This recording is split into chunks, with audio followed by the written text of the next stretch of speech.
Hi, I'm Kim Brown. Glad you could join me today. Where do you get the oxygen you're breathing? When I was a young child, I believed we had oxygen tanks inside of us. And when we breathed up all of our oxygen, we would die. That's why people live to be different ages. Some people breathed up their oxygen quickly, and other people rationed theirs. So I made the conscious decision that I would ration my oxygen so that I would live longer. So I taught myself to hold my breath. And I practiced and I practiced and I practiced until it just became a normal and natural part of my behavior. So much so that even as a 50-something-year-old adult, I was still doing this.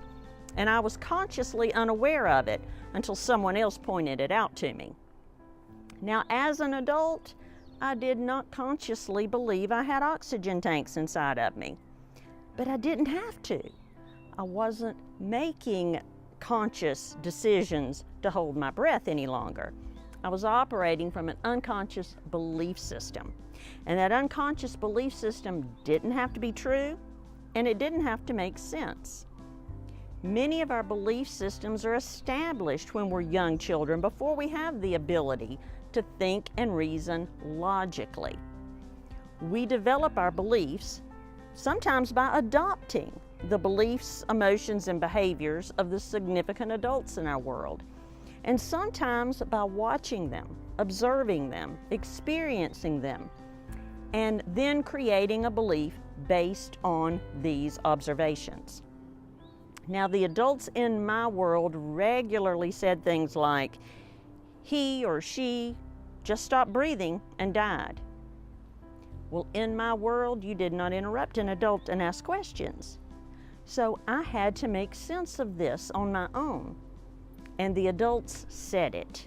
So it had to be true, right? Therefore, my conclusion was, we have oxygen tanks, we use up the oxygen, we die.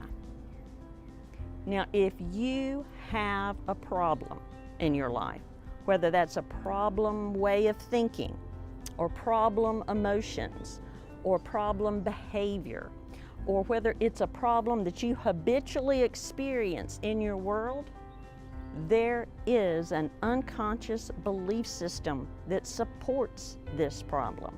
And you can find out what that belief system is. If you have a tapping session with me or any other practitioner, we will ask you questions to discover this belief system, and you can ask yourself these questions as well.